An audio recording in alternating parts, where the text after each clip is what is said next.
Bueno, muchas gracias. Gracias por venir. El tema del alcohol en sí mismo, yo cuando me propusieron venir a hablar del mismo, lo entendí como parte de un problema más global, que es el consumo problemático de sustancias. Y van a ver que eso, dicho así largo, tiene que ver. Y además ha evolucionado en el tiempo. Porque hoy se encara con conocimiento de la historia de lo que ha pasado de forma distinta que de repente hace 7 u 8 años. Primero vamos a ponernos de acuerdo en términos. Quizás los dos problemas principales de una droga, como es el alcohol, son la adicción y la intoxicación aguda. Uno puede no tener adicción, pero sufrir intoxicaciones agudas. Por ejemplo, la borrachera del fin de semana no necesariamente le ocurre a un adicto. Es una persona que una vez cada tanto ingirió demasiado alcohol y le pasó esto. Y en cambio, puede haber alguien que sea adicto y no pase quizás nunca por una situación de intoxicación aguda. Por eso vamos a definirla a las dos situaciones. Una adicción, pongámonos de acuerdo en que es una conducta compulsiva más poderosa que mi voluntad. Es decir, yo no quiero hacer determinada cosa, pero no puedo evitar hacerla. ¿Nos ponemos de acuerdo que cada vez que digamos adicciones en este rato, ¿es esa la definición? Va. En cambio, intoxicación aguda es cuando yo introduzco en mi organismo una sustancia que mi organismo no tiene la velocidad suficiente para metabolizarla, limpiarla del mismo, y en el medio me está haciendo efectos que son perjudiciales. Eso es intoxicación aguda. Está.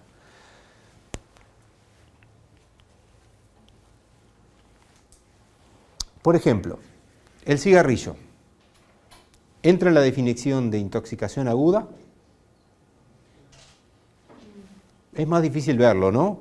Podría ser una tos, podría ser que me ahogo por fumar. Sería una intoxicación aguda. Pero en cambio en la de adicciones, les paso un dato, un 15% de los médicos de Uruguay fuman.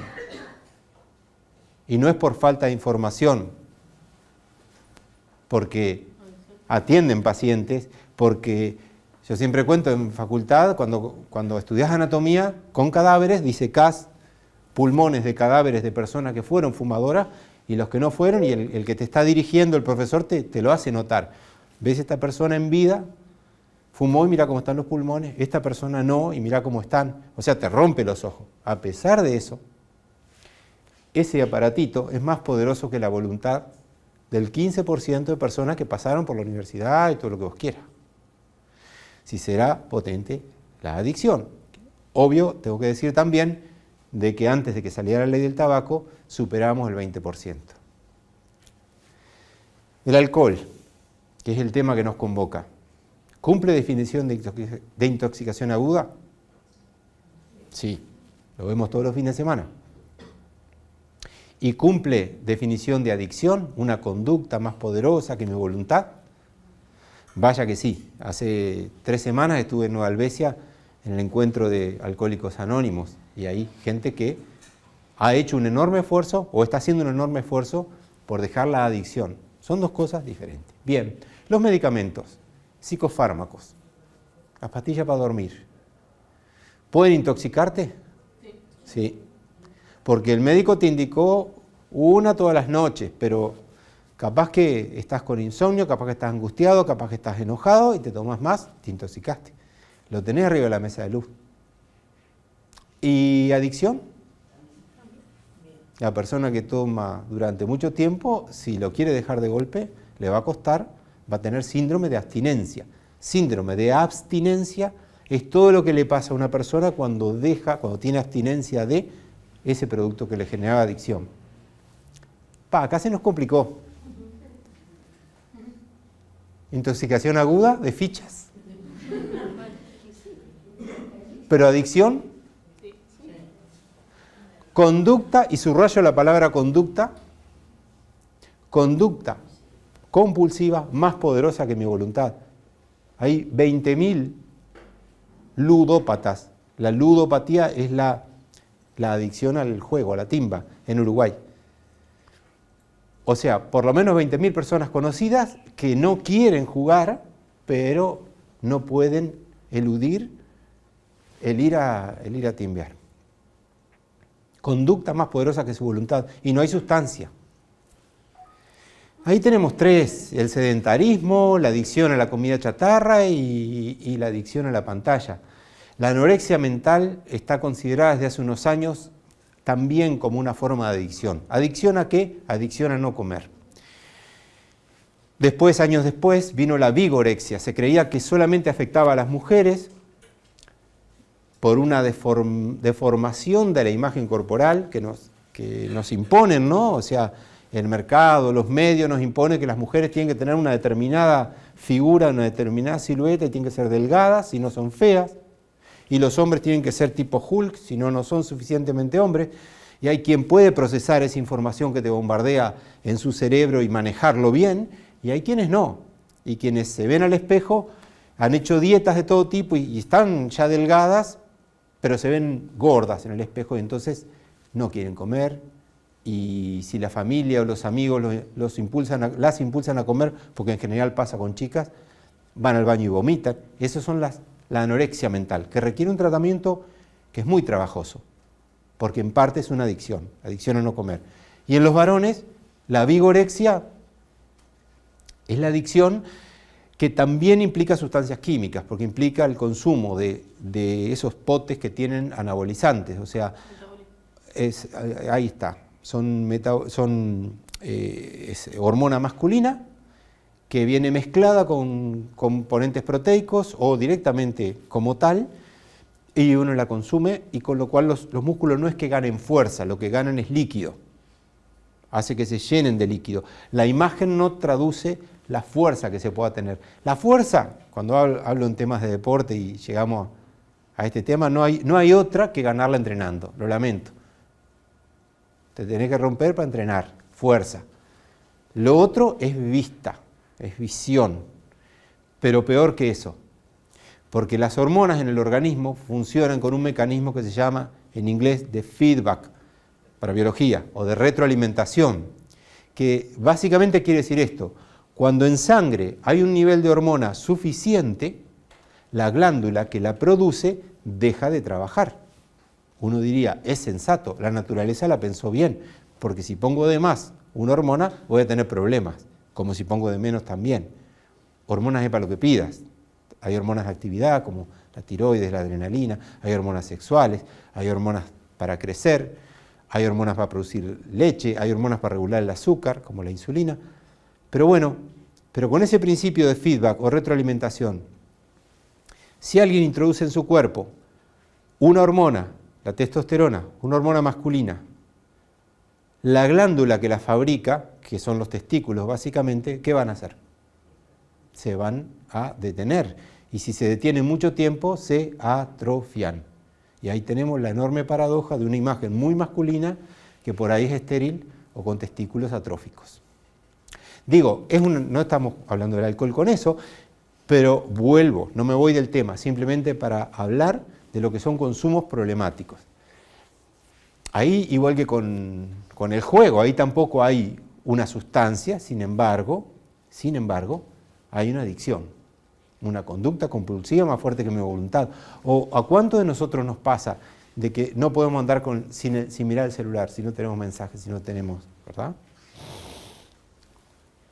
Y productos que nos rodean, como una gaseosa dulce de estas que circulan por el mundo, tienen sustancias adictivas. Por ejemplo, el glutamato de sodio es la droga más difundida en el planeta, está en la industria. El glutamato de sodio es adictivo, levemente adictivo, pero con el tiempo genera una conducta compulsiva más potente que su voluntad. Allí estamos tomando agua, que es lo que hay que tomar, pero a veces cuando vienen con algún chiquito que está con sobrepeso, que tenemos muchos lamentablemente en este momento, y hacemos las medidas a tomar entre el ejercicio, a través del juego, y cuando vamos al capítulo de comida, y yo digo gaseosas dulces no, y a veces me he encontrado más de una vez con el comentario de una madre que me dice, ¿cómo se la saco al padre? Y es porque el padre debe tener una adicción desde chico a la Coca-Cola u otra marca, no es por decir la Coca-Cola sola. Entonces, amén de la cafeína que también es adictiva y que la contienen las bebidas cola. Esto es también mentira, o sea, hay que estar alerta porque el mercado nos miente y ahora vamos a ver cómo en el alcohol también nos mienten. Pero eso se te mete acá.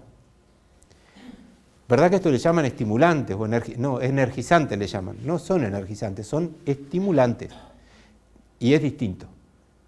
¿Saben qué es energizante? Me salgo un poquito y vuelvo al alcohol.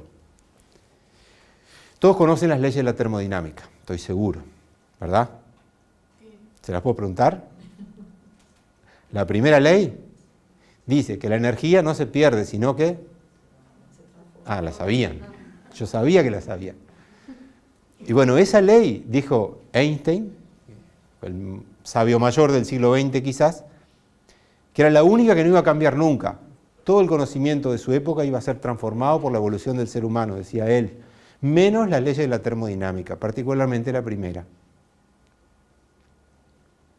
Entonces, si la energía no se pierde, sino que se transforma, hagamos el ejercicio. La energía del planeta Tierra viene de la energía solar. ¿Se transforma la energía del Sol? Pues sí. ¿Quién la transforma? En la escuela la aprendieron, en la primaria. Las plantas con la fotosíntesis.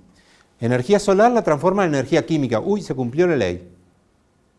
Los seres humanos nos metemos en el cuerpo energía química, consumiendo vegetales o consumiendo animales que antes se comieron vegetales. Metimos energía. ¿Y se cumple la ley de nuevo? Sí, cuando nos movemos, cambia de energía química a energía motriz. Y después otra vez se va a cumplir la ley, porque cuando nos movemos, ¿verdad que despedimos calor? La energía motora se convierte en energía térmica y sale para afuera. O sea, se cumplen las leyes de transformación de energía. Eso tiene cafeína, no produce energía. ¿Qué es energizante? Un plato de tallarines, verdura, fruta.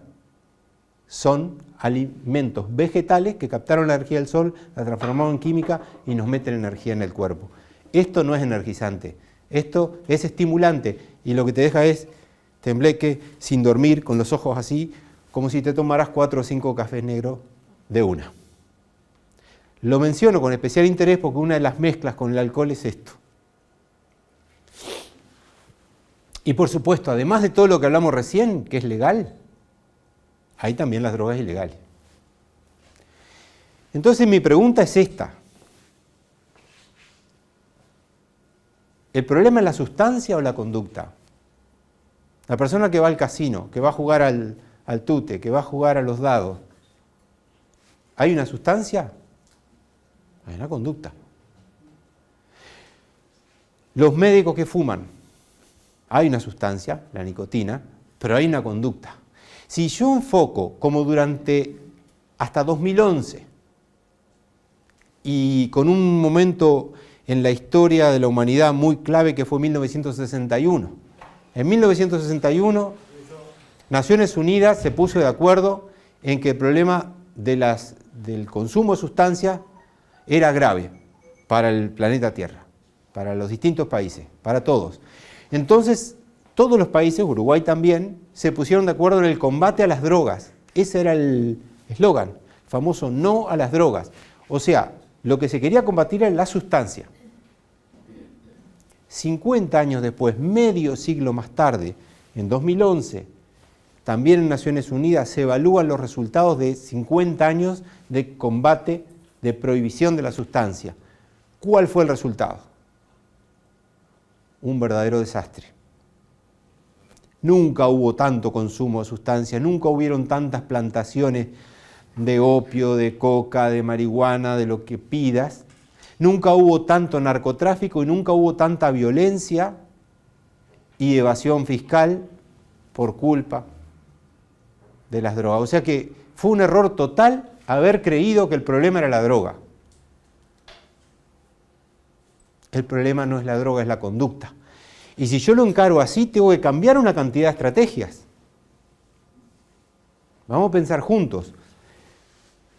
Porque en nuestra cabeza lo primero que se nos ocurre cuando algo nos provoca daño o nos asusta es liquidarlo. Y eso no ha dado resultado. Cuando nos dicen que eso no dio resultado, entonces viene la pregunta, bueno, ¿qué hago? Y ahí es donde yo los invito a pensar juntos y quizás en un ratito podamos llegar a alguna conclusión que estemos de acuerdo. Y luego la empecemos a aplicar en la vida cotidiana. Quédense colgados como con un pin, eso, si el problema es la conducta de la sustancia. ¡Ting! Porque después volvemos.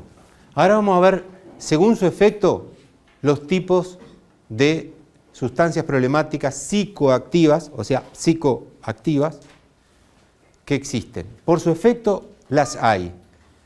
Depresoras, estimulantes y perturbadoras. Dentro de las drogas depresoras, el alcohol es la principal. Pero luego tenemos la morfina, la heroína, todos los derivados del opio, las pastillas para dormir, los ansiolíticos, los psicofármacos, los pegamentos, nafta, el Novopren, etc. El Novopren es una marca, pero la aspiración, algunos de ustedes capaz que han puesto una moqueta alguna vez, a mí me ha tocado y salir mareado, pero hay personas que directamente van a aspirar. Todos esos son depresores. Y capaz que a alguno le queda una duda si el alcohol es depresor, y lo vamos a ver.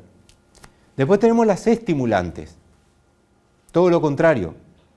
Hay estimulantes mayores, como la anfetamina o la cocaína o la pasta base, y hay estimulantes menores, como el café, como el té, como el mate. Y finalmente están las que no son ni estimulantes ni son depresoras, son perturbadoras, te alteran la visión de la realidad en la cual estás. Y ahí tenés la marihuana, tenés el ácido lisérgico, la floripondia. Y las vías de consumo de cualquiera de esos tres grupos de sustancias puede ser inhalada, la nariz tiene una red de vasos sanguíneos sumamente importante, es una esponja de sangre.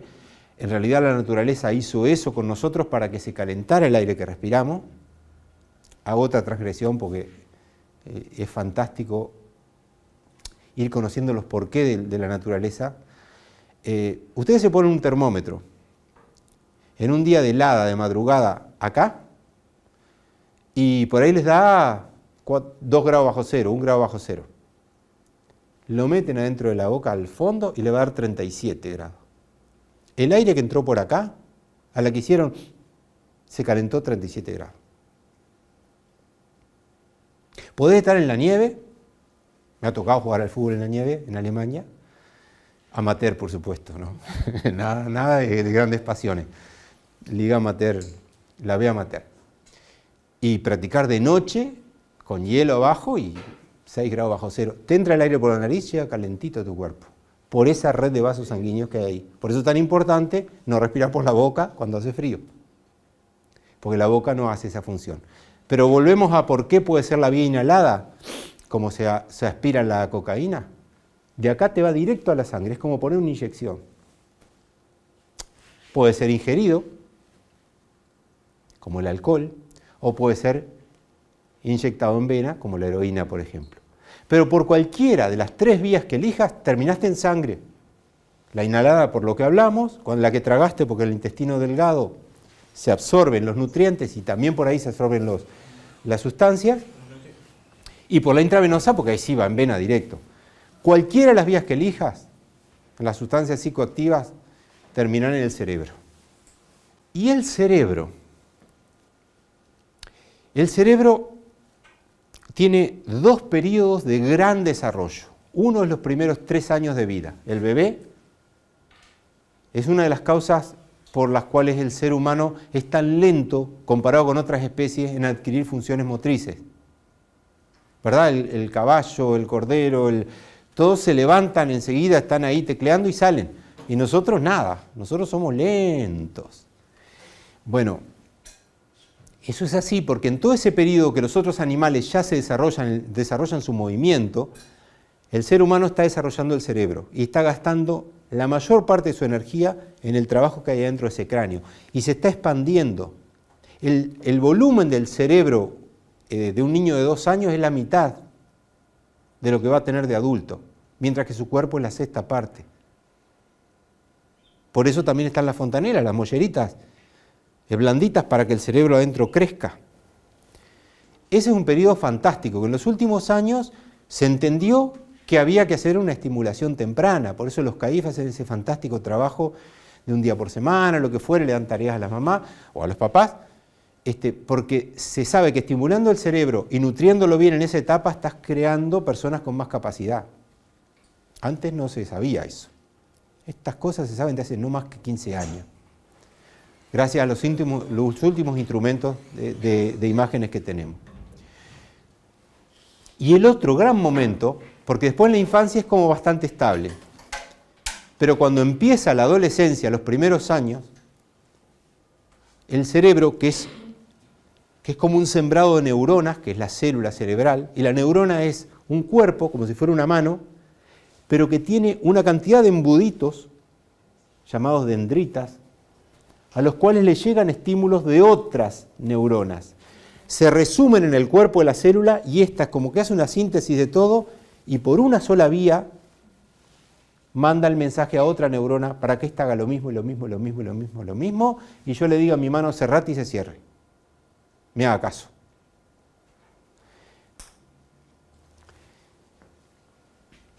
Y eso, que funciona a toda edad, en la adolescencia está especialmente abierto. Esos embudos están más abiertos que nunca. Pero ese único brazo, dije que había muchos de entrada y uno solo de salida. Ese único brazo de salida, que se llama axón, es como un cable eléctrico que está rodeado de una vaina aislante, igual que un cable eléctrico con plástico o con goma, para que no se escapen las cargas, para que no te electrocutes, pero sobre todo para que el mensaje sea eficiente. Igual que en los cables eléctricos, nuestros axones están rodeados de una vaina cuyo nombre es mielina. No importa, es un aislante. Esa mielina en la adolescencia está abierta como con ventanitas. ¿Para qué? Según los antropólogos, para que el mensaje se enriquezca. O sea, lo que esta neurona le dijo a la otra en el camino, recibió además otros estímulos que lo enriquecieron. Y así, y así, y así, y así. Pero ese cerebro pensado abierto de esa manera está imaginado para un ser humano de 14, 15 años, 13 años, 16 años que vive en el medio de la selva. Y que esos estímulos sean pocos en número, contundentes, siempre iguales, y me enseñen a pescar, me enseñen a cazar con arco y flecha, me enseñen algo del dialecto de la tribu vecina, me enseñen a nadar, a construir una choza, y esas cosas. Ahora, traigan ese mismo cerebro del medio de la Amazonia y pónganlo a la sociedad de hoy. Abierto como está y recibiendo desde que se levanta hasta que se acuesta más de 3.000, 4.000 mensajes por día, provenientes de todos lados. De los padres, de los docentes, de los amigos, de la tele, de la pantalla del celular, del cartel que vio allí. Pero no solamente en número aturden al cerebro, sino que además de ser numerosos, muchas veces son contradictorios. Y acá vienen las trampas que yo les decía. Son contradictorios. Por ahí la misma persona que les dice, no te pelees con tu hermano, habla bien, esa misma persona que dijo eso, luego la veo en la canchita de fútbol diciéndole matalo. Entonces, ¿cuál es el mensaje que recibe el cerebro? ¿El de la palabra o el de la actitud? ¿O recibe los dos? O te dicen, beber alcohol, como va a salir de acá el videíto esto y ustedes van a repartir, es malo, es una droga depresora, mirá que te jode por acá, te jode por allá, se lo decís. Pero al rato escucha, Pilsen, alma de amigos. Y me dijeron que no tenía que hacerlo, pero después me dicen que para tener amigos, y además me muestran todos chicos lindos o chicas lindas, alegres, todos felices, chupando. Entonces son dos mensajes contradictorios. Y podríamos seguir con 1000 ejemplos que a ustedes se les pueden ocurrir de mensajes contradictorios en un cerebro abierto. Y eso me lleva a decirle qué complicado es cuando luego le pedimos que tomen buenas decisiones, que no se equivoquen, ni en este ni en otros temas, cuando tienen 15 y 16 años. Ese cerebro siempre fue así. Tenemos 70.000 años como Homo sapiens, como especie. Y la diferencia con los que estaban antes que nosotros es precisamente la parte más nueva del cerebro que se llama neocórtex, que hace 70.000 años que lo tenemos y de ese entonces nos llamaron Homo sapiens, supuestamente por la sabiduría que eso nos da. Desde la época de Artigas el cerebro era así, para irnos más cerquita, pero lo que ha cambiado es el entorno. Y si vemos ese terreno y lo ponemos con los daños a la salud es el bienestar biopsicosocial de cada persona, ¿verdad? La alteración en la parte física, mental o social de una persona puede venir por la adicción, ella en sí mismo es un daño, porque yo tengo una conducta compulsiva. Fíjense el que Tim vea, que se puede haber perdido todo, su familia, su casa, todo, el trabajo. Lo mismo pasa con el alcohólico, lo mismo pasa. La hiperconcentración del producto, yo creo que sé manejar la droga, pero por poner un ejemplo, una cosa es consumir una dosis según mis 5 litros de sangre que tengo y yo de repente en un día de calor, corriendo, haciendo deporte, que me perdí 2 litros de agua, consumí la misma cantidad, la concentración de esa misma droga me provoca efectos tóxicos que antes no me provocaba. O sea, hay que manejar una cantidad de complejidades para evitar la hiperconcentración del producto. La alteración del producto. Una cosa es ir a la farmacia y comprar un psicofármaco que te dice cuántos miligramos tiene de tal o cual sustancia y cómo hay que tomarlo, y está certificado por un Ministerio de Salud o por un LATU, que dice, sí, esto pasó por químicos que certifican que esto tiene lo que dice tener. Eso es una cosa. Y otra cosa es ir a una boca clandestina a comprar, que vos no sabés lo que te pusieron ahí. Tal vez el que te está vendiendo tampoco lo sabe, porque a la droga se la cortó el que se lo dio antes que él. Voy adelantando algunas de las cosas nuevas que están pasando, solamente a modo de ejemplo de la alteración del producto. Portugal es un país que lleva unos 20 años que ha legalizado todas las drogas. Y es el que más éxito tiene en Europa de reducción de consumo. Paradójico, ¿no? Legalizó y bajó el consumo. ¿Qué hizo Portugal? Con estas ideas que venimos hablando ahora. El problema no es la sustancia, el problema es la conducta. Entonces, todo el dinero que gastaba en campañas contra las drogas, que consistían en agarrar a la persona que estaba intoxicada, por ejemplo, llevarla presa hasta que se le pasara el mono, el síndrome de abstinencia, pasaban 3 o 4 días horrible, transpirando, sudando, viendo bichos por las paredes, se le pasaba y la soltaban. Si había delinquido, además, tenía que pagar el tiempo de prisión por haber delinquido. Volvía a reincidir. Todo el dinero que gastaban en eso, lo pusieron, en vez de encararlo como un tema penal, lo encararon como un tema de salud. Y entonces, un ejemplo nomás, en Lisboa, que es la capital de Portugal, hay una nave, una estación de tren viejo, que es abandonada, que es donde habitualmente iba un grupo de yonkis, es decir, de gente que iba a consumir, básicamente heroína o sustancias inyectables. Antes era eso, los iban a buscar, los llevaban presos, al tiempo volvían, otra vez habían allí. Ahora ¿qué va? Un médico, una enfermera y un asistente social. Van con una valijita todas las mañanas, recorren uno por uno los que están ahí. ¿Vos qué consumís? Y yo consumo tal cosa. Tomá. Una bolsita, una jeringa y una aguja. Eso es el médico. La enfermera ve a ver si los brazos, como los tenés, bien, tenés alguna infección, tomate este antibiótico. Y atrás viene el asistente social. Mirá, si vos querés largar esto, están en estos planes de apoyo para largar sustancias, te conseguimos trabajo, bla, bla, bla, bla, bla, bla. Ojo que la persona no está haciendo una abstinencia, porque el día anterior le dieron su dosis. Está bien. Fíjate la diferencia. Lo que le dan es lo que contiene. Mientras que cuando lo compraban la sustancia en el mercado clandestino, la heroína, por ejemplo, que es un polvo blanquito, blanquito, blanquito, muy fino, se la mezclaban con talco o con cal para ganarle más plata. Ahora, yo me tengo que poner eso en las venas. Y el talco, por ejemplo, en partículas moleculares, es mucho más grueso, mucho más grande que las partículas de heroína. Cuando por sangre viaja una partícula de algo, cualquier cosa, puede ser hasta una burbuja de aire, más grande que el tamaño, que el calibre de un capilar es el vaso sanguíneo más estrecho que hay, ¿no? ¿Qué hace? Es como un corcho que va viajando, ¡pum! Tapa ahí, te lo revienta o te hace un tapón y de ahí para adelante no va sangre. Si no va sangre, no va oxígeno, no van nutrientes y el tejido que se iba a alimentar de eso se muere. Y eso es un infarto. Y a esto que viaja e impacta se le llama embolia. Cuando se ponían talco en las venas, creyendo que era heroína, uno de los problemas eran embolias.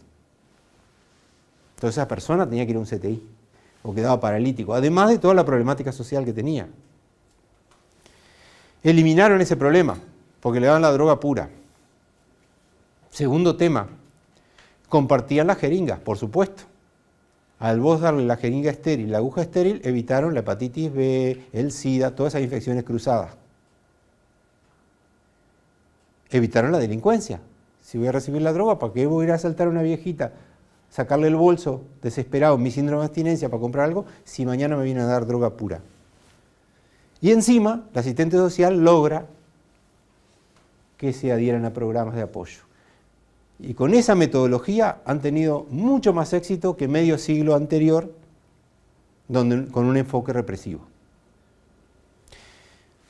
Hay una película en YouTube de Michael Moore, que es un gordo, un cineasta que es fantástico. Él es muy gracioso, o sea, se mete al fondo con temas sociales, pero es muy divertido él.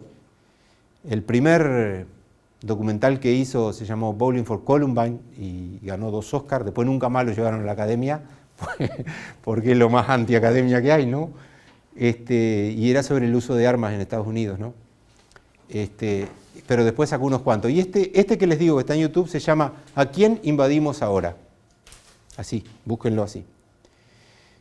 Y él hace la parodia al arranque, se enfrenta al Pentágono, al gobierno de Estados Unidos, le dice, nosotros hemos invadido todos los países del mundo y lo que hemos dejado atrás nuestro es un desastre, caos, le hemos robado el petróleo, le hemos robado recursos naturales y no hemos resuelto nada. Ustedes han fracasado, déjenme invadir a mí. Y bueno, en la parodia esa del inicio, el gobierno norteamericano le dice, bueno, está bien, ¿y para qué querés invadir? Yo quiero invadir para robar buenas ideas. Y entonces va y desembarca en países de Europa, empieza por Italia, por el sistema laboral italiano, va a Francia por el sistema de alimentación escolar, y bueno, y desembarca en Portugal, y hay un pedacito de esa película que está dedicado al manejo de las drogas en Portugal, y habla con el ministro de Salud de Portugal, está muy clarito, hablan de esa nave, de esa estación de ferrocarril que yo les digo, vale la pena que lo busquen. Bien, así que la alteración del producto es un problema. Y ahora nos vamos a concentrar en el alcohol, que era el tema convocante, ¿no? El alcohol es la principal droga en nuestro país y en la mayoría de los países. Principal en número, unos 260.000 consumidores problemáticos de alcohol en Uruguay, 260.000 en un país de 3.300.000 habitantes. Es mucho. Problemático quiere decir que podés ser adicto o que podés intoxicarte habitualmente o podés tener acciones de violencia o podés tener lesiones por siniestro de tránsito por eso, ausentismo laboral. Es decir, el alcohol te genera un problema. Hay 260.000 personas en Uruguay. Por ejemplo, por pasta base registrado quizás haya 8.000. Ludópatas, hay 20.000, dijimoslo. O sea que el alcohol en número por lejos, pero no hay ni discusión, que es la peor. Por efectos, es una droga depresora que tiene adicción física, adicción social y que tiene síndrome de abstinencia. Es decir, que la persona adicta cuando deja de consumir puede hacer cualquier cosa por conseguir la bebida. Depresora. ¿Y cómo es que es depresora si yo tomo alcohol y me pongo contento?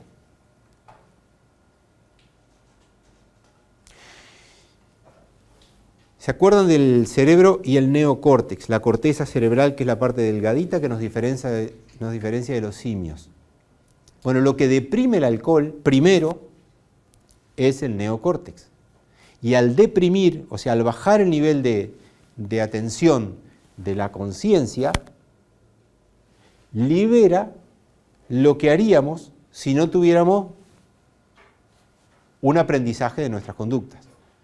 Entonces, si a mí de chiquito me dijeron que puedo decir malas palabras en la cancha, pero no puedo decirlas en el aula, que puedo, qué sé yo, andar de malla en la playa, pero no voy a andar de malla en un ómnibus en Montevideo. Entonces, digo, estoy inventando, ¿no?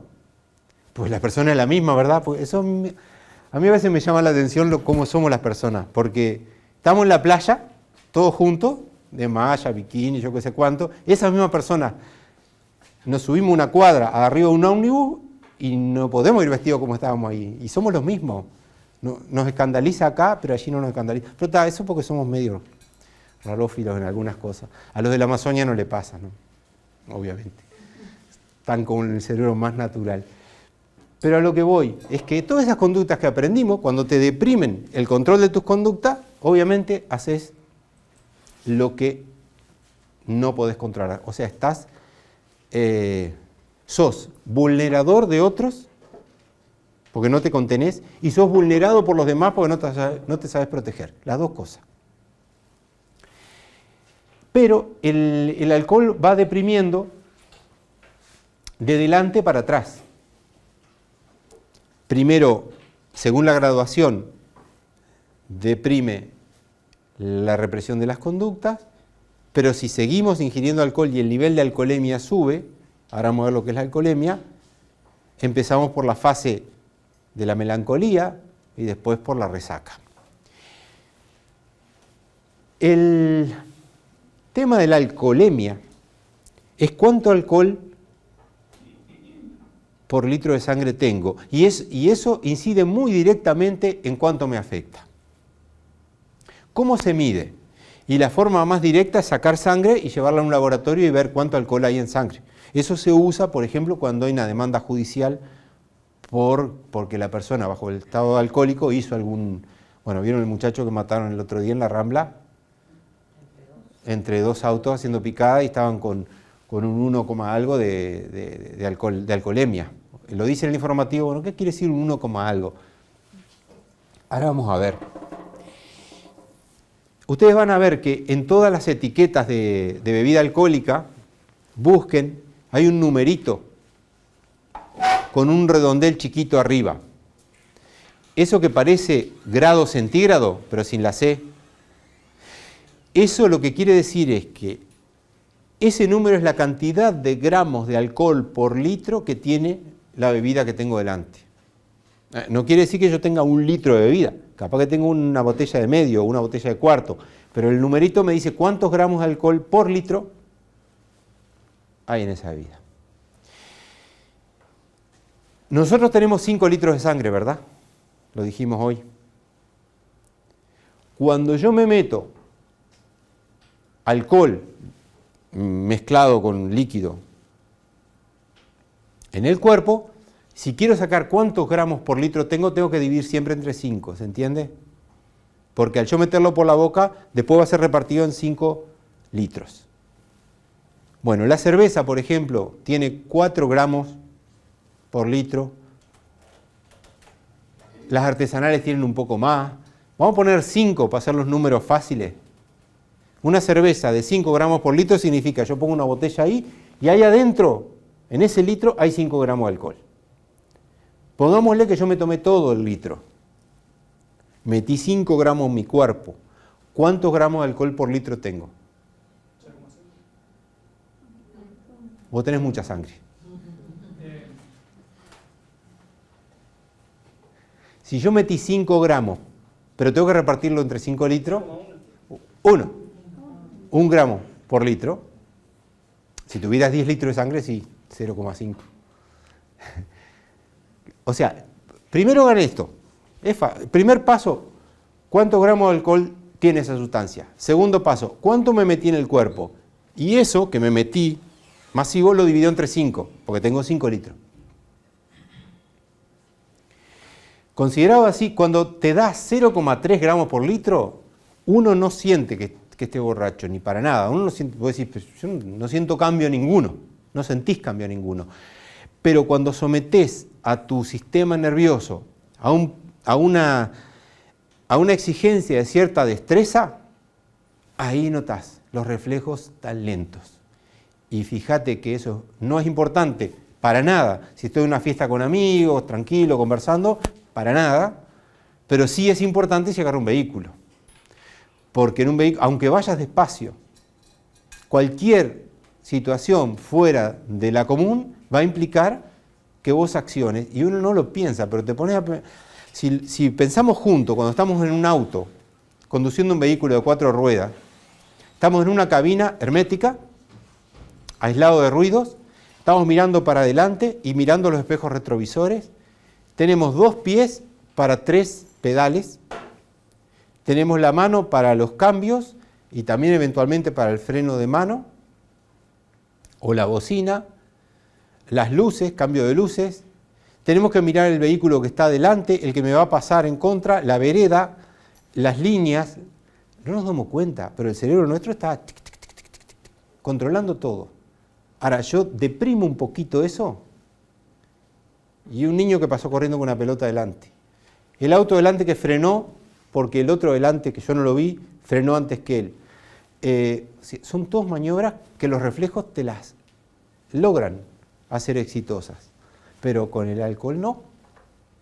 Vehículo de 4 ruedas. Todo eso ponerlo en un vehículo de 2 ruedas, que además tenés que mantener el equilibrio. Por eso, con 0,3, lo digo expresamente todo esto, porque hay algunos en el Parlamento, legisladores de todos los partidos, que están queriendo que se vuelva a que 0,3 es admisible, porque hoy la ley es 0. En 2005 era 0,8 admitido. Mirá lo que es 0,8. Estás entre este y este. Pero al conductor profesional siempre fue 0. Entonces fíjate, va un señor con un ómnibus, con un taxi o con una combi o con un camión de una empresa, tiene 0. Pero el que está enfrente tenía 0,8 y podía tener 0,8. Y yo estoy arriesgando a la gente que traigo atrás por una persona que por ahí con 0,8 no controla el tránsito. Después se bajó a 0,5. Después se bajó a 0,3 y hoy la ley es 0. Pero puede pasar que en algún momento a nosotros ciudadanos se nos consulte de ponerla a 0,3. Obvio que habrán debates ahí, pero con 0,3 ya tenemos dificultad para coordinar. Con 1,5 por supuesto que ya es el borracho clásico. Estamos descoordinados, no hacemos el 4, la marcha está. Después viene alteración del habla, apatía, somnolencia, podemos entrar en coma con 4 gramos por litro y más de eso podemos llegar a morirnos por depresión, droga depresora de los centros vulvares que están acá, el bulbo esta parte del cerebro, y ahí es como que hay una computadora que no debe ser más que un tamaño así, que regula la temperatura, regula el nivel de respiración y de latido cardíaco que tenemos, todo eso. Y eso se deprime y esa es la causa de muerte por intoxicación alcohólica.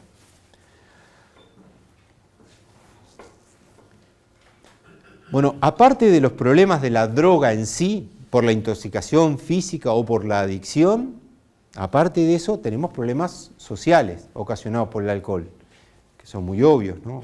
Lo de tránsito hemos hablado recién, el ausentismo laboral es otro, los siniestros laborales. O sea, imagínate, yo estoy en un andamio y estoy con 0,5. No es mucho, pero mis reflejos no están bien. Y yo tengo que tener todos los sentidos para en ese andamio estar funcionando bien, me puedo caer.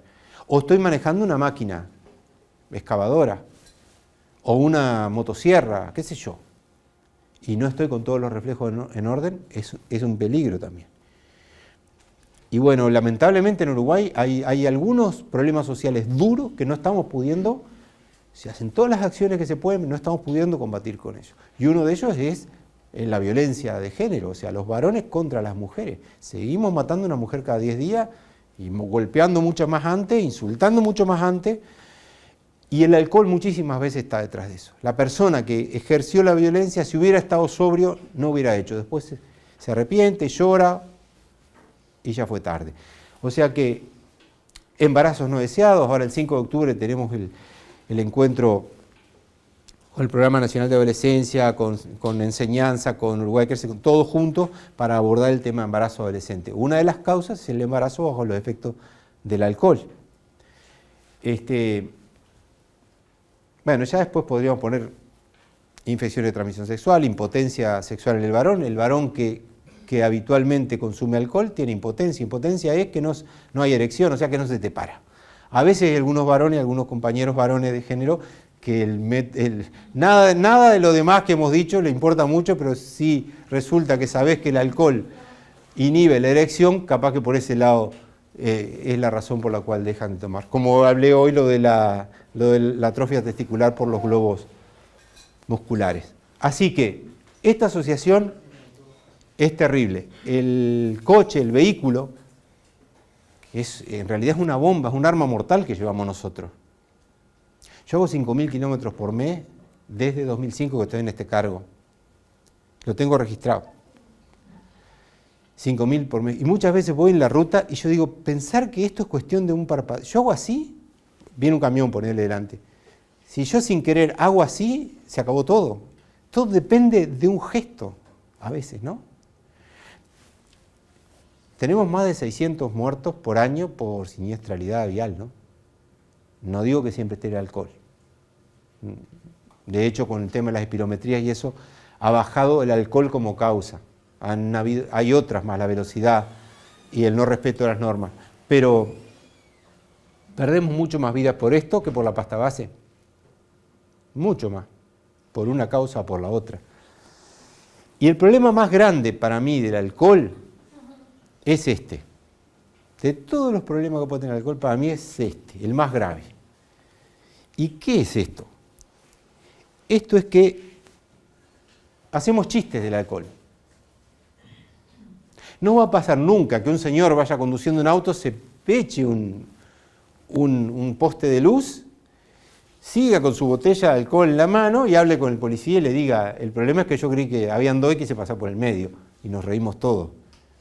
La caricatura de verdad no es esa. Esta es la caricatura de verdad. Pero, y esta es la realidad, ¿no? No caricatura. Pero el problema con el alcohol, ¿por qué hacemos chiste? Porque todos tomamos alcohol. O la inmensa mayoría de nosotros toma alcohol. Hay una encuesta hecha a nivel de secundaria que solo 5% de estudiantes de secundaria que salen de secundaria, sea UTU, escuela agraria o liceos, no bebió alcohol. O sea, 95% toma, y siendo menores de 18, ¿no? Donde teóricamente no está autorizado beber. O sea que si yo, atendiendo a adolescentes, pienso que en la consulta de 15 minutos, 20 minutos, cada tanto que lo veo, hablando del alcohol, me va a hacer caso y yo le digo, no tomes porque te va a hacer mal por esto, por la impotencia, porque te pueden embarazar y no te das cuenta, porque si yo sé que 95% toma, sería muy ingenuo de mi parte y estaría perdiendo el tiempo si yo apunto a tratar de que no consuma, para nada. Entonces, ya que ese sería el plan A, porque lo mejor es que no se consuma, vamos al plan B. ¿Cuál es el plan B? Mejor que no consumas, pero si vas a consumir, que sea sin daños para vos y sin daño para los demás. Ahí hay un punto de equilibrio donde la sociedad adulta que consumimos alcohol podemos ponernos de acuerdo. Porque es un problema. Si yo soy un consumidor de cocaína, ¿cómo le digo a mi hijo o a mi alumno o a mi paciente, o si soy entrenador, a mi entrenado, ¿cómo lo convenzo de que no consuma cocaína si me ve que yo consumo? Creo que eso es como bastante lógico pensar, ¿no? Ahora, pongamos que no sea cocaína, que es alcohol. Yo, padre, no quiero que mi hijo beba, pero me ve a mí bebiendo. Yo hago un cumpleaños de 15 y le hago un ponche, porque ¿qué les va a hacer el cumpleaños de 15? Y después está toda la familia tomando alcohol arriba. Y todos hemos vivido eso. Y yo no estoy hablando del púlpito, no soy un cura acá que viene a... Yo también tomo alcohol. Si a mí me invita a comer un asado el compañero y me dice, ¿tenés agua mineral o tenés vino? Y yo prefiero el vino, salvo que vuelva manejando. Si voy a conducir, no. Y confieso que años atrás no me fijaba en eso. Pero qué poca credibilidad si yo hago eso y mis hijos me están viendo que yo bebí y salí conduciendo. Ahora, el punto de equilibrio para, como sociedad adulta, como comunidad adulta, poder ser creíble en los mensajes es que nosotros no es que no consumamos, sino que lo hagamos responsablemente. Entonces el mensaje no es no consumas, prohibida la sustancia, sino el mensaje es, si vas a consumir, cuídate vos y cuidá a los demás. Primero. Si eso lo trasladamos el alcohol a todas las demás sustancias, estamos en un punto de equilibrio. La morfina es una droga importante. Se empezó a usar cuando la Primera Guerra Mundial, para las amputaciones de miembros, por metralla, por lo que fuera. Es un calmante de dolor tremendo. Pero claro, se vio que generaba adicción. Y la morfina se disparaba, o sea, los médicos no te indicaban morfina. Ahora se está promoviendo el uso de la morfina desde la salud. ¿Para qué? Para los cuidados paliativos. Es una estrategia que se está desarrollando. Desde España se empezó a desarrollar hace unos años con gran éxito. ¿Cuál es el cuidado paliativo? La persona que está en una etapa terminal de su vida o que tiene un dolor crónico importante y entonces vos decís, para la calidad de vida de esa persona que va a vivir un mes más, yo quiero que siga viviendo sufriendo y tengo una herramienta que es la morfina, que la persona puede estar aliviada, comunicarse con sus familiares, pasar los últimos días bien. Bueno, se usa la morfina. Cuando empezó los cuidados paliativos a instalarse como estrategia de salud en España, nos mostraron una gráfica la otra vez, el consumo de morfina estaba acá y de repente hizo así, trepó, indicada por médicos bajo un programa supervisado y todo. Mi papá se murió el 2 de diciembre pasado y estuvo varios días, estaba con un cáncer tomado. Y la doctora que lo atendió le aplicó paliativos. Y la verdad que es una droga, pero qué diferencia estar los últimos momentos tranquilo que estar dolorido y mal, ¿no? Así que, volvemos al alcohol. La etapa del payaso es la primera. Cuando empezamos a deprimir los sistemas de control de conducta, viene la etapa del payaso. Es la que nosotros nos confunde cuando nos dicen que el alcohol es una droga depresora, pero después decimos, pero ¿y cómo si bailamos arriba de una mesa? Pero después se sueltan conductas que depende del ambiente que haya alrededor. Capaz que si sigo teniendo un ambiente festivo, lo que yo descuelgo, me desnudo, digo cosas, yo qué sé, ese tipo de situaciones. Pero si lo que hay alrededor es una situación de angustia, que como soy hombre y me dijeron que los hombres no lloran, la desviamos hacia la violencia, pueden pasar estas cosas. La melancolía es la que viene después, ya te pasaste más de rosca, estás con 2 gramos de alcohol por litro y después viene la resaca del día siguiente. Que a veces uno se hace la pregunta, ¿cuál de las 4 etapas valió la pena? Entonces, vamos a terminar, porque acá hay otras drogas y no quiero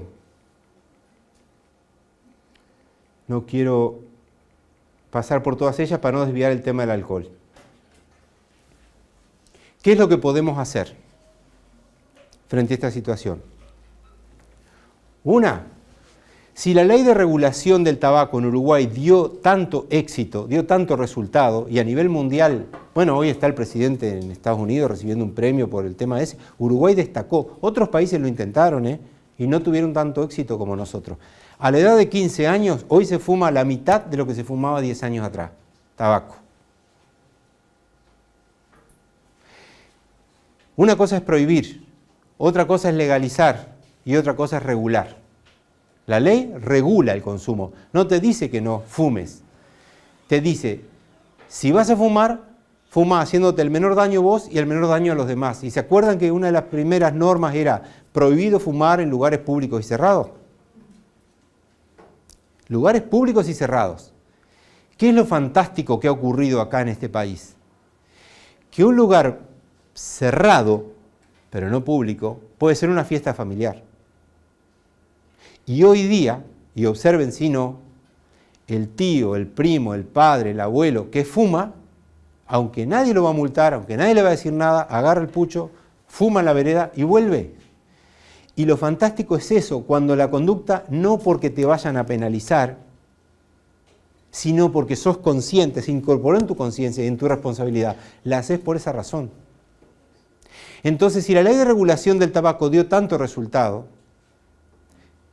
¿por qué no avanzar con la ley de regulación del alcohol? Que está en el Parlamento estancada hace como 3 años y no sale. Como la ley de etiquetado de alimentos que salió el 31 de agosto, estuvo como 8 o 10 años estancado. Porque cada vez que vas a mover algo, hay intereses que se tocan. Mundial de Fútbol en Brasil,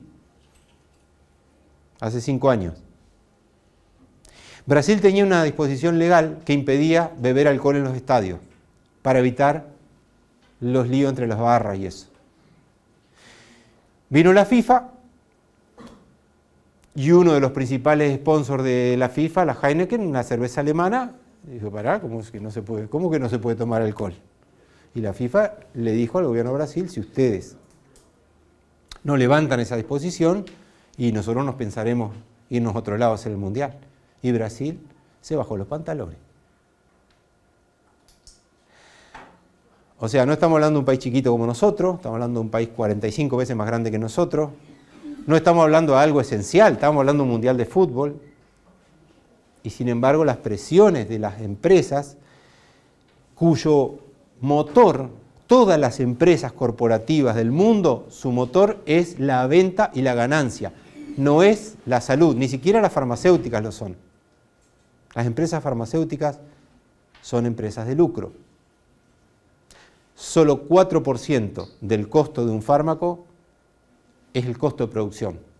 96% es marketing. Nos invitan a nosotros a congresos, nos regalan muestras, te llevan para acá, meten. Y es industria de fármacos, supuestamente es para la salud, ¿no? Ni hablar las industrias de agrotóxicos, ni hablar las industrias del alimento. ¿Por qué demoró tanto en salir el etiquetado de alimentos? Porque hay empresas que no le interesa que vos te enteres. El etiquetado de alimentos es nada más que unas etiquetas tipo un hexágono en un fondo negro que te dicen, este producto tiene demasiado grasa, este tiene demasiado sal, este tiene demasiado azúcar, o alguna de las 3 cosas, pero no te dice que no lo compre. Te alerta. Bueno, esa simple alerta, hay empresas, y tengo algunos nombres acá, que han metido una presión enorme para que no saliera. 31 de agosto salió la ley y a partir de marzo se empieza a implementar. Y los uruguayos vamos a poder ver, por lo menos, qué es lo que comemos, aunque después comamos cualquier porquería. Quiero decir, tenemos enemigos poderosos cuando algo de sentido común para el cuidado de la gente nos ponemos de acuerdo, no es tan fácil llevarlo adelante. Uruguay tuvo 9 años peleando con la Philip Morris a nivel internacional. Todos nosotros, porque si perdíamos el juicio, salía de nuestros bolsillos pagar la multa. Nos habían llevado al Tribunal Internacional de Comercio, la Philip Morris, de tabaco, y la demanda contra Uruguay era de que conspiran contra la libertad de comercio. Y en ese tribunal perdíamos, porque han perdido todos los estados. Perdió Brasil y perdió Sudáfrica cuando querían la patente del tratamiento para el SIDA. Y las farmacéuticas no se lo daban para poder cobrar lo que quisieran. Se murió gente al medio. Y perdió Sudáfrica y perdió Brasil. Recién adquirieron la patente cuando legalmente pasaron los años que tienen que pasar para que las patentes sean libres. O sea, la Philip Morris, que fabrica el Toblerone, que fabrica las galletitas esas, ¿cómo se llaman? Las Oreo, porque diversifican su producción, nos puso una demanda. ¿Qué hizo Uruguay? Fue al Tribunal de Derechos Humanos. En el Tribunal de Derechos Humanos nos daba la razón Uruguay. Y entre los 2 tribunales fue que durante 9 años tuvimos que vamos para acá, vamos para allá, y finalmente ganamos el juicio. Ahora yo cuento todo eso tan macro y parece lejísimo y parece tan duro de ganar, pero hay una batalla que cualquiera de ustedes la puede librar hoy, ya. Porque no hay ninguna ley que te obligue a vos a comprar alcohol, no hay ninguna ley que te obligue a fumar, no hay ninguna ley que te obligue a timbear. Es la conducta. Es la conducta. Si vos elegís hacerlo, por lo menos hacerlo con la información. Y por lo menos hacerlo cuidándote. Se puede encontrar el camino del medio. Lo prohibido nunca funcionó. Nunca funcionó. En 1920 se intentó prohibir el alcohol en Estados Unidos. La ley seca, le llamaron. Duró 11 años. A los 11 años tuvieron que levantarla porque lo único que provocaron fue un desastre. Y la aparición de las mafias que hasta el día de hoy funcionan. No con alcohol, porque al legalizarlo dejó de ser un negocio, pero pasaron a otras drogas, pasaron a la timba, a la trata de personas, al lavado de activos, etc. Que hasta el día de hoy funcionan. O sea que prohibir no sirve. Legalizarlo tampoco sirve. El tema es regular. ¿Y qué quiere decir regular? Busquemos el límite. Como sociedad, como país, podemos hacerlo. Hasta dónde sí y hasta dónde no. Pero como individuo también podemos hacerlo. Yo puedo regular mi conducta y decir, no, yo alguna vez voy a tomar. Pero regularé mi conducta. Cuándo sí y cuándo no. Y eso es tener libertad. Eso es tener el control.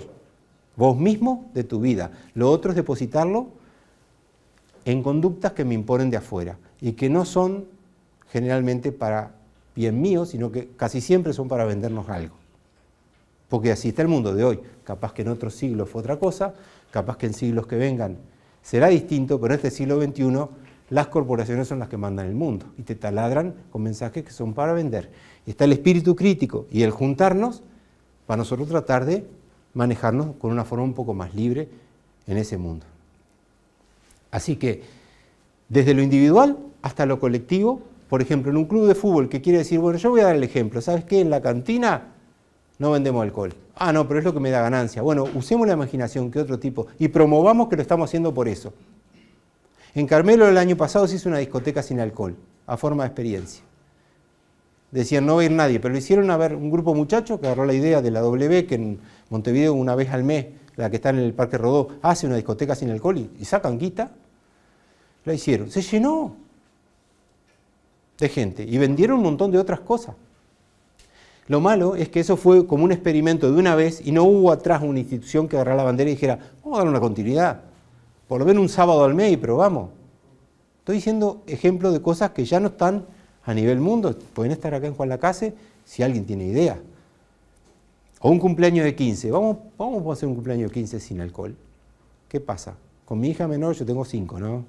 4 mujeres y un varón, la menor de todas, 2 más no quisieron cumpleaños 15. Y le digo a Mariana, ¿qué te parece? Sí, vamos arriba. Y le decían, no va a venir nadie. Fueron todos los amigos y más también. Eran como las 2 de la mañana y había un chiquilín tirado por allá. Todo el mundo bailando. ¿Y qué le pasa? Estaba totalmente en pedo.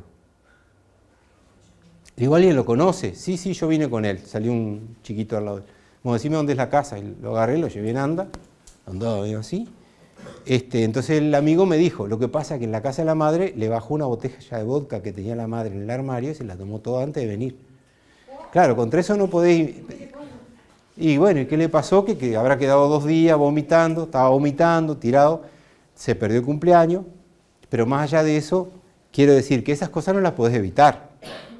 También te podría contar que hace unos años, que también los viví, 2 muchachos, uno se murió y otro quedó paralítico por, en la casa de la abuela, mezclar vodka con medicación para diabéticos. Ya lo habían hecho antes a menos cantidad y lo que provoca es una sensación de estar flotando, porque la medicación para diabéticos, obvio que te baja el azúcar en sangre, ¿no? Es para eso. Y el alcohol también te baja el azúcar en sangre. ¿Y cuál es el combustible de las neuronas? El azúcar, la glucosa. Entonces se quedaron sin combustible y ahí se pasaron de rosca y uno se murió y otro. Y no fue en ningún bar, fue en la casa de la abuela. Entonces te quiero decir que la sustancia está ahí, no hace mal ni hace bien, está ahí, yo con el alcohol me puedo desinfectar. Y podemos tomar una cerveza juntos y una pizza, no hay problema. El tema es qué hago yo con la conducta después.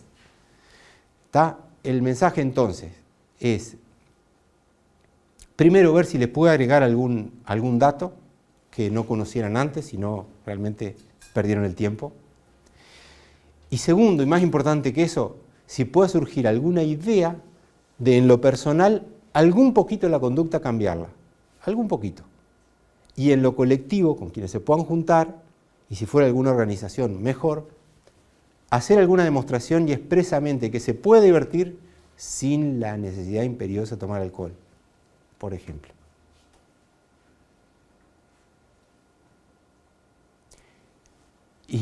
Y termino con eso. El problema no son las sustancias, el problema son las conductas.